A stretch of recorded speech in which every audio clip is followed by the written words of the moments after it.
Yeah, uh, this is the second part, I should say, or more like the second session. So sometimes I think it's like a little bit kind of weird, even for me to sit alone, and it's the like first time experience. Anyway, I hope you all are also feeling lonely in that sense, in physical touch sense. But anyway, let's try to learn.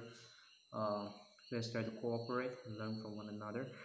In this part, we'll be discussing about the relationship between EU with senior advisor, EU with staff worker, and EU with EZF. And why this session is important, I think we can use an illustration. Let's say you go to a war, and before you go to a war, you actually have an armor. You have the best weapons and then everything ready for you. But you didn't know about that. You just went to the battle and then you fought the battle bare hand without any equipments, without any armors, and then you come back, you got defeated, and then someone told you about the armors and all those things. You are like, oh, why didn't you tell me before? In similar way, EU, I think UESI is basically about EUs. EU, the students are in the forefront of the battle.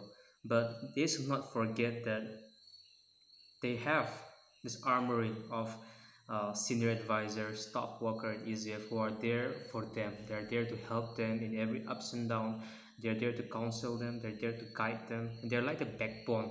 So it's important for EU, especially the committee members, to know their relationship with their senior advisor, their relationship with staff worker and EZF. It's important for you to even know what their roles are so that you can learn what to expect from them and what not to expect from them. In that case, you will have a harmonious relationship with them. So in this session, we'll try to cover up all those areas, and I hope you'll be attentive, and I will also try my best to clarify it as easy as possible. So let's go with the first one, which will be about EU relationship with senior advisor. You see, when we talk about senior advisor, I hope all of you, all of the EUs, has their own senior advisor or advisors. I don't know if there is anyone who does not have yet. Even for you, I think there will be something how to appoint them and all those things we'll be discussing in detail. So let's go with the first thing first. Who is a senior advisor? You can see here on the screen that a senior advisor, or can use sometimes the short form SA. It doesn't mean South Africa, but it means senior advisor. Is one who gives a separate care to EU by counseling, teaching, guiding, encouraging, and motivating. So that's basically who a senior advisor is. Who he's there, kind of separate to the EU. He's there to counsel you, to teach you, and to guide you, encourage, motivate you in all those areas. So they're not there to do your work. They are there to just take care of you, to separate you. So advisor is a link between an EU and ECF. They are part of both sides, and they're kind of linked, the liaison between the two. And they are also the link between an EU, you can also say EU and ICU, EU or ICU, and the churches and also other organizations. So they are the link between all this area. So that's why the role of senior advisor is so important. It's also important for the EU to know the roles of their senior advisors. Okay, this is important. You see, every year the outgoing committee and the incoming committee, both of them should sit together in a meeting, and in that meeting they have to appoint or select their advisor. So it's important that you understand the kind of qualities or qualifications that a senior advisor should have before appointing them. You can't just choose a person randomly. You need to know the qualities or the criteria or the qualification that he or she must meet, and according to that you must choose. It's done by both outgoing and incoming committees. So let us look in this particular section those qualities and qualifications that you ought to look in a person in order to select them for your senior advisor. So let's go with that. It's quite long. It's quite long actually. That's why I use an acronym called BALL. It's like a ball, you know, the ball, right? And then the map. So you can use this acronym in order to remember it easier. The qualities and the qualification. The first, uh, the first letter is B, and B stands for born again. That's it. You cannot select a very Even if a person is very charismatic, a person is very good in everything, if a person is not really born again, or he might say himself to be Christian, but if he is not born again, then he should not select him as a senior advisor. So he or she must be born again.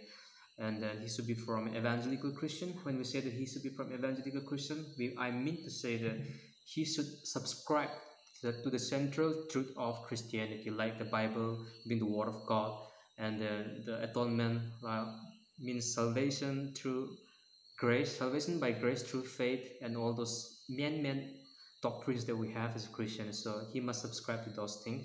And another thing is he should be from EU and ECF background. So if he's not from EU and ECF background, it's hard for him or her to understand how can he become the link between EU and ECF. He or she is not from EU or ECF background. So he should be born again, he should be from evangelical Christian, and then he should be from EU or ECF background. That's the first qualification that you look out. So those are the people that you look out for.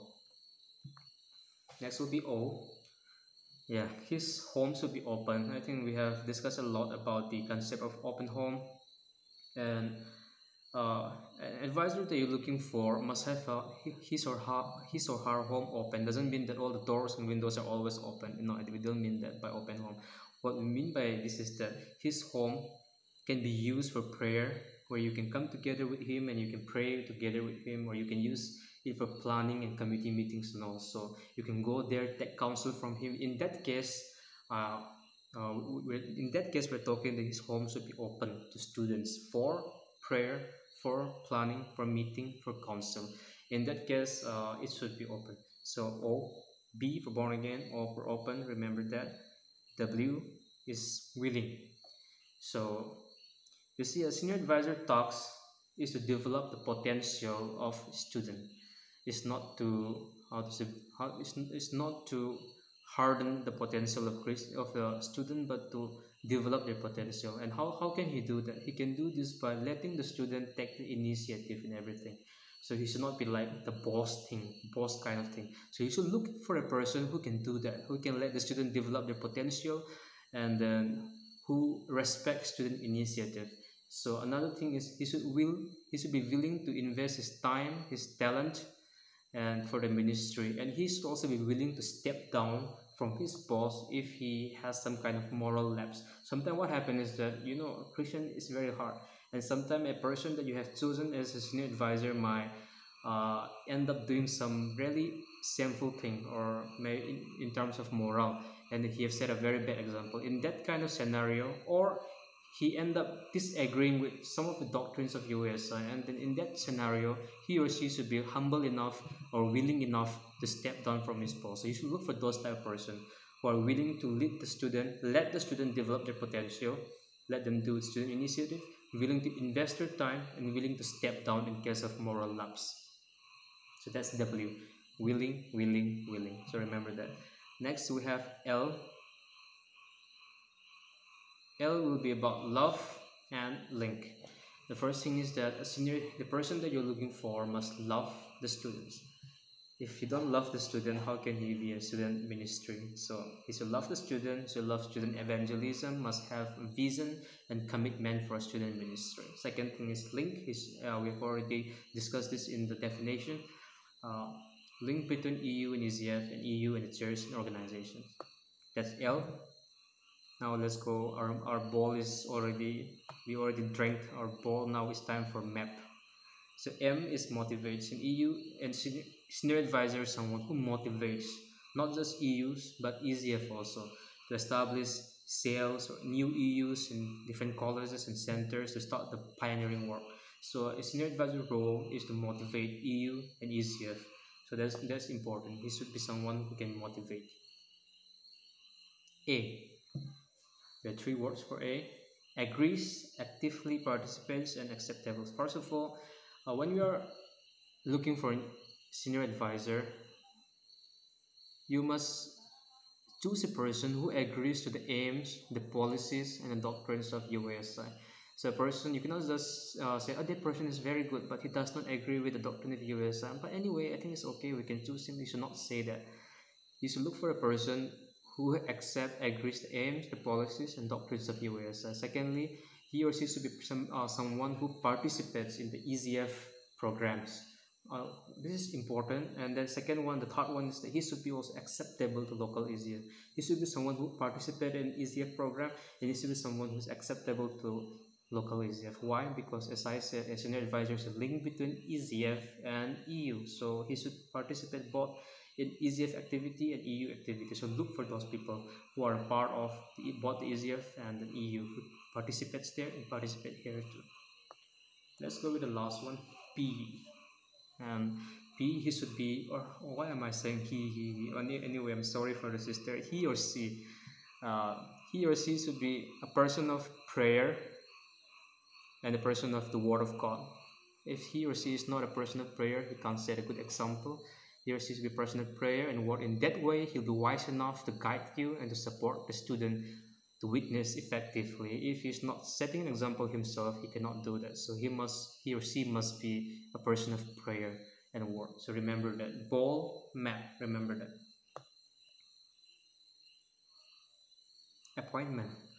So here we come to appointment. Let's say you found that person, it may be he, it may be she. So you found a person who meets all these criteria, who meets all these qualities and qualifications. So now it's time to appoint.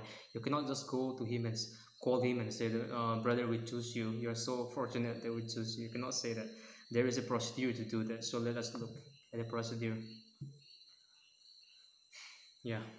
A minimum of one SA means senior advisor and a maximum of 3 SAs depending on the size of EU. So there can be a unit, an EU unit can choose one EZF, I'm not EZF, sorry, one senior advisor in minimum. You need to have a senior advisor in minimum one, and in maximum they can have 3 senior advisors depending on the size of an EU.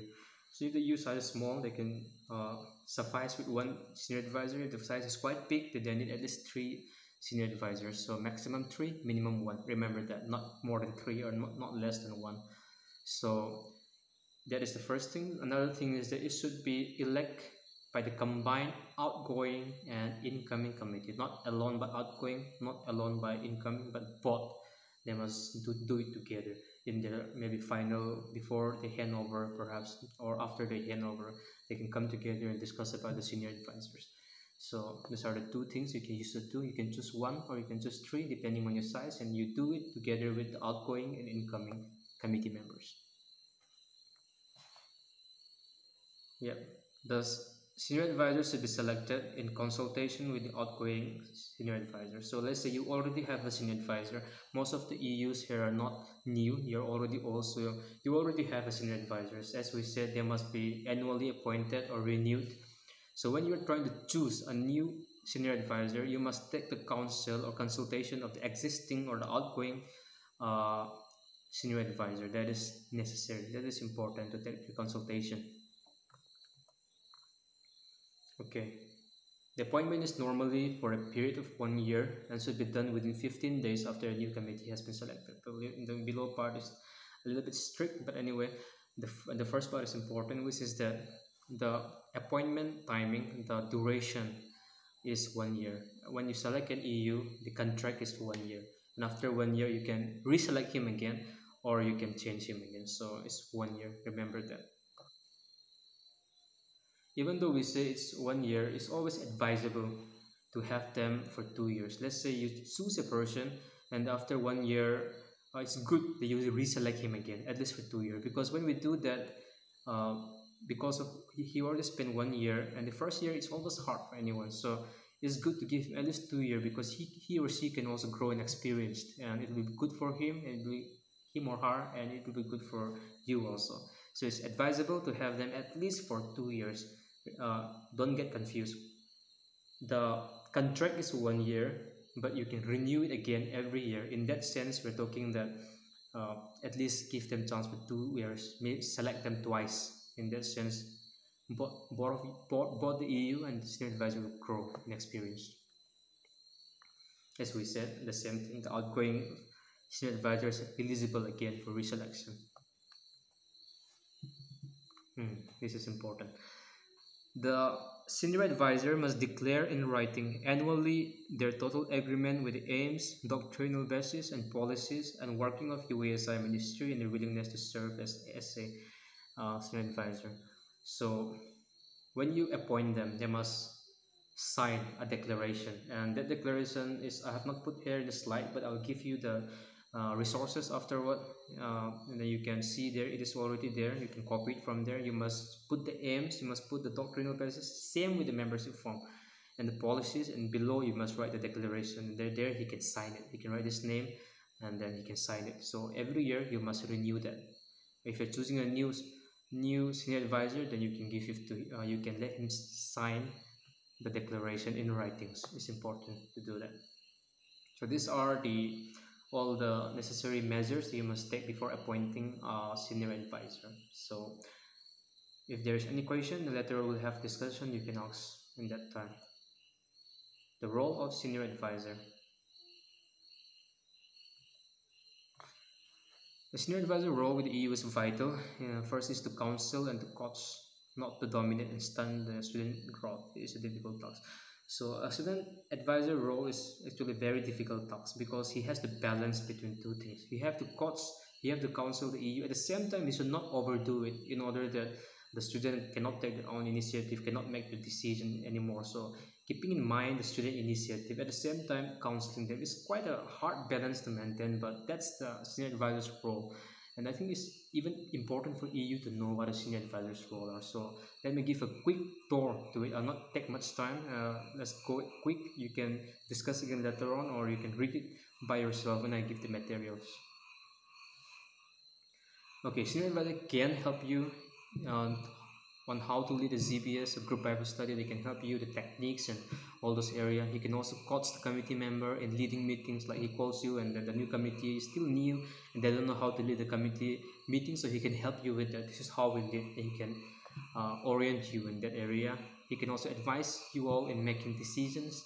He can also encourage you all to attend UASI games and trainings. So he can like, oh brother you, sister you, and you, I think it's good that you can, there is a game coming up, so training coming up, so I hope you can go and join the game. So he can encourage you in that manner.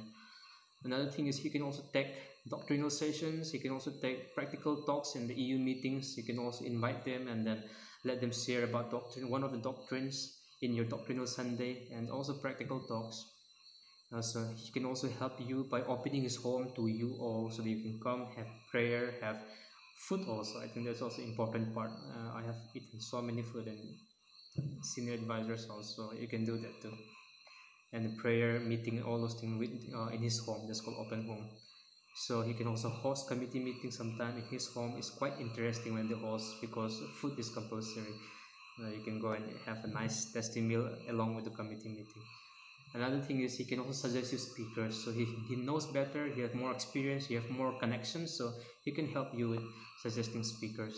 And he himself can, he or she can also speak occasionally in EU meetings. So that's some of the role of the senior advisor.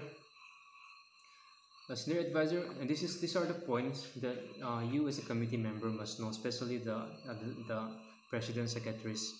The thing is that you must invite the senior advisor in all the committee meeting that you do. Every time you have a committee meeting, you should give them information very, very early about the meeting and invite them. So there can be no committee meeting held without the presence of at least one or more senior advisors. Remember that you must invite your senior advisor. And in case they cannot come, you can take whatever their counsel is on the agenda, and you can also share with your fellow student about the advice that he gave, even though he cannot come. So but the thing is, invite them. That's important. Second thing, let's say you discuss about one particular agenda, and then now you have to do a voting. So all the committees start voting. They raise up their hand and they start voting. In that voting, the senior advisor does not have the voting power. Only the committee has the voting power. Remember that. So next time your senior advisor raises his hand, you can say, "Oh, brother or sister, you don't have the voting power." And next is, a senior advisor must encourage and protect student initiative. All senior advisors will wholeheartedly abide by the committee's decision and support the same. irrespective of the personal view, except in extreme situation when one has to stand firm against an error. So the student have made some decision.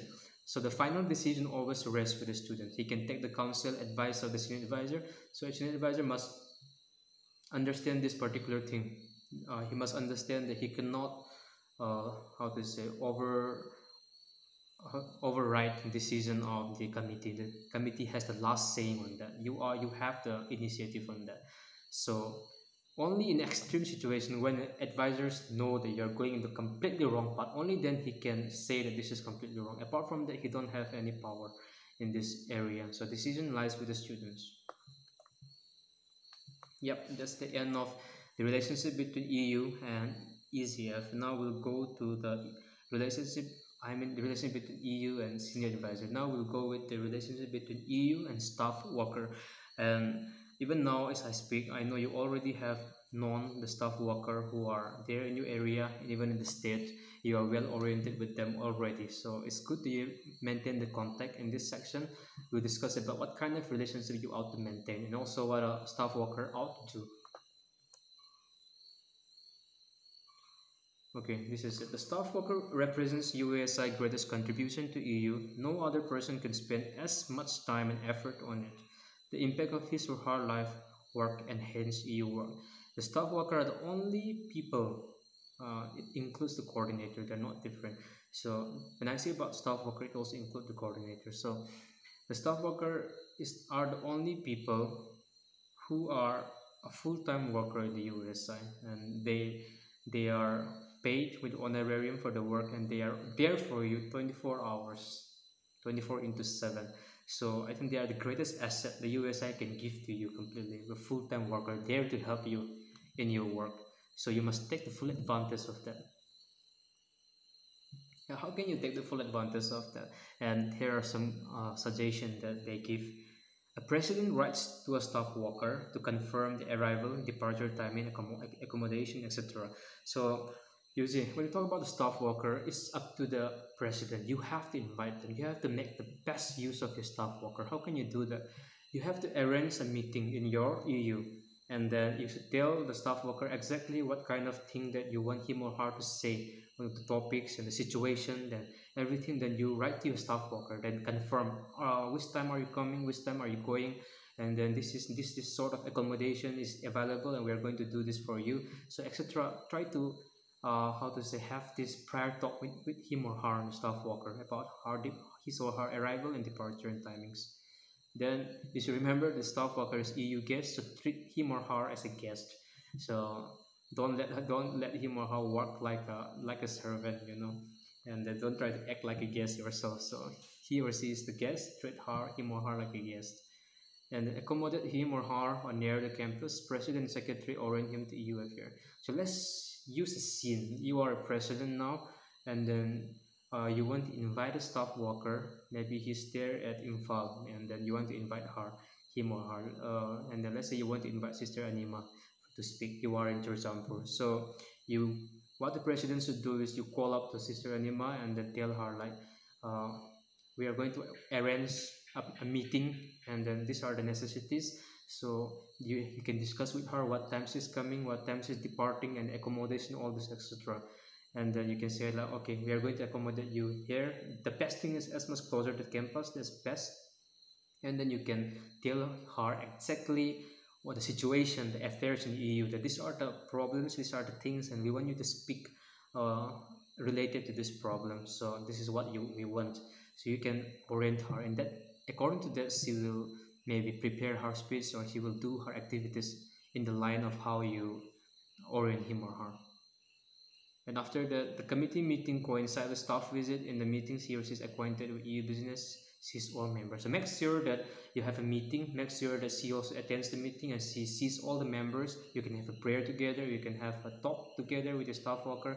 And that says you get to know them and get to know your problem even more. Give her counsel on it and have a prayer meeting. So try to make the best use of your staff worker. That's what we're doing here. So in action, finalize visit details, clarify his or her purpose, emphasize, and have time prayer with them. I already said that. So fit in appointments private with other groups, scholars, authorities, or pastors. So this is outside the EU things. Like when a staff worker comes to Sursam, for example, I'm taking the example of Sursam, you can also let her speak in different groups, even in the private and then groups, and using, and then even let her discuss with the pastor of the local church, and this is the ministry we're doing and all those things. So in that case, we can also bridge a gap with the churches and other groups too. So trying to make the best use of staff worker again. Use him or her for personal evangelism course, group Bible study, evangelism, or doctrines. So these are some of the areas where you can use him or her. Maybe call her for a personal evangelism course where she will teach you about it, and or CBS or evangelism or doctrines. He or she could meet again with committee before leaving if visit is long. So before she leave, it's nice that she comes again and meet with the committee, and then have that time of prayer together. It's quite, I think it's quite effective. I've experienced in my own life, and it's quite effective to do that. So let committee member communicate freely with him or her, so problem if any can be solved. So let the committee members, as a president, you have to make sure that committee members are quite open, quite free to share the problems with her, and she can also help you with those things. Okay, here we have the staff and EU committee, the relationship between the staff worker and the EU committee. Before, one was like in a scenario where you invite a staff worker, try to make the best use of her, so how to do that. Here we talk about what a staff worker can do with EU and what EU can do with staff worker. A staff worker actually can attend EU committee as an ex officio member. So it's not the official member, but it's an ex officio member. And the minutes, other information, invitation to the committee meeting need to be sent well in advance to him or her. So everything about the meeting, the minutes of the meeting, the other information, the agendas, and everything should be sent to her secretary herself or the president. So staff worker can attend EU meeting. That's the main idea, and you should well inform her in advance. The staff worker can give suggestion in the selection of senior advisor and EU committee members. So the staff worker can also help you by giving her suggestion about whom to choose as a successors, and also choosing your senior advisors. Okay, when we talk about city staff worker, we're talking about coordinators and those who take control, who take care of a particular group of EUs, focus on particular concentrated group of EUs. That's what we understand the city staff worker. So where is a city staff worker? He's an ex-officio member in all EU ECF committee. He is primarily for systematic teaching, preaching, training, discipling, counseling. While his help may be obtained in concentrating one or two cells, he has the freedom to develop the overall city work. As I said, city staff worker or coordinators are basically always concentrated on a particular group of EU. They have been given allotted some group of EU where they focus. So their main work is to teach you systematic teaching, preaching, training, discipling, and counseling. So these are the main area. Apart from that, they have freedom to, it's quite flexible. They can take up other activities to strengthen them. I think that's it about the relationship between EU and the staff worker. And if you want to know more, then you can also have discussion later on. If you want to know more, you can also ask staff worker themselves. Take the opportunity of this E-CMTC and try to get in contact with them. The last one is the relationship between EU and ECF. Is quite lengthy now, and then I hope in this part we will be a little bit faster. Okay, ECF is a unique body. ECF members are normally those who have been EU members, so they have concern for EU. So ECF are those who have been an EU before, and then they graduated and they become ECF. So they have a special concern for the EU. And I know by now that most of you also might have been affected a lot with the life of the ECF. I think for me personally, it was a great privilege for me. I was an EU member. Then before I became an ECF, I got the opportunity to be a staff, I should say, a coordinator. I went to Mizoram for 1 year, and then I got the opportunity to be in the shoes of the staff, and then spend wonderful time with the staff worker there, and then came back, and now I'm an ECF. So I get to touch all these the three bodies of EU. So it's a rich experience, and I know how important an ECF is and how they have touched my life, how it has shaped my life. In a similar way, I believe that there are many ECF who have shaped your life too. So let's look at the relationship between EU and ECF. What ECF can do. USA Policy and Student Initiative describes a graduate as a guide, okay, guide, counselor, teacher, helper, encourager, a coach, a link, advisor, and a trainer. It's quite a lot of responsibilities. Okay, to better understand it, let's use another acronyms to remember it. I use a lot of acronym myself so that I can remember things, and then I hope it also help you to remember things. What ECF can do, you can remember this with the acronym called I. It's I, deep, very deep, and a stock. It's kind of a stock where you store things. So I, deep, stock. Remember that. In I, we have initiate a Bible study, prayer seal, and gradually hand over to the student. The easiest work is to start a Bible study, a prayer meeting, and then after when it become quite, how to say, quite stable, they can give the in charge to the student. So their work is the initiate. Second, discipleship. They can help in discipling the students. You might be asking, we are not ECF, why are you telling us about what ECF can do? It's important for you to know what an ECF can do, because in that case you can know what to expect from them and what not to expect from them. So second is discipling. Third, evangelizing. So they can train the student to evangelize, and they themselves can set an example by evangelizing. Third is also E again, so it's encouraging students to take initiative and leadership, and also be a responsible citizen. They can encourage the students to become a more responsible citizen. Next is P, which is their work is to pass down the vision to a successive generation. So you have a vision, and that vision has to be passed down to the successive generation. So the ECF can do that. S, so we have cross I deep, now is the stock thing. S, supporting through encouragement, prayer, and finance. I think this part is very important. And ECF work is to support EU by encouraging them, even in prayer. They can call you up sometime. You can also call them up, share your problem, and they're there to help you. They're there to encourage you in prayer, and also even financially they are there to help you sometimes. So don't take the benefit of that though. Only in dire situation you can take their help. Only if they're willing. Don't force. Don't tell them that our brother last time in the orientation he said that. So okay, the next is talk. T, so that's teaching. His work is also to teach in EU meetings and games, and then even in these games you will see a lot of ECF taking up sessions. Their work is to teach.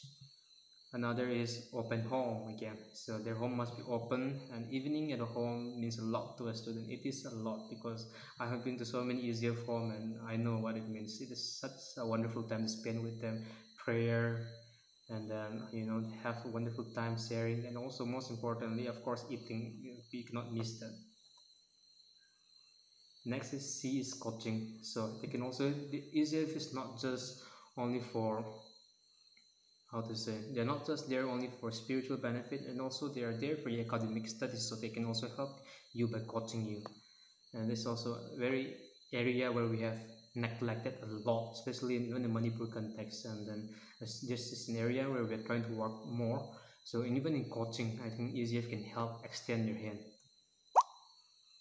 Next is K, which is keeping in touch with at least one EU cell. They must keep in touch with at least one EU cell. That's it. I deep stop. Relationship between EU and ECF committees. If EU plans to organize mega programs like music rallies where huge finance, large-scale arrangements are involved, proper planning and consultation with ECF is a must. Senior advisors can take initiative to organize a joint meeting of EU, ECF. So especially like RIMS and ZENIMS, and other EU's unit. Every year you have some kind of a mega program. In kind of program you have to invest a lot of money, and that's where you can have a joint meeting together with ECF. They can also help you out in that area. I think you have been doing that, and I hope you do that more. It is advisable the EU ECF committee meet together at least twice a year. The first meeting should be at the beginning of the academic year, and this is where you store your plan for the year's programs. This is done so that your program will not collide, and then your plans will not collide. The second is done in the end of the year, during the middle or end of the year, where you can review things together. So I think that's also another thing you should keep in mind, two times, at least two times. You should have a combined committee meeting. The first, you can share your plans, and second, you can review your plans. That's it. I think that's the end of the session, and we'll have a discussion in the Zoom app. And let's see you there. I hope you're ready with the question. Thank you.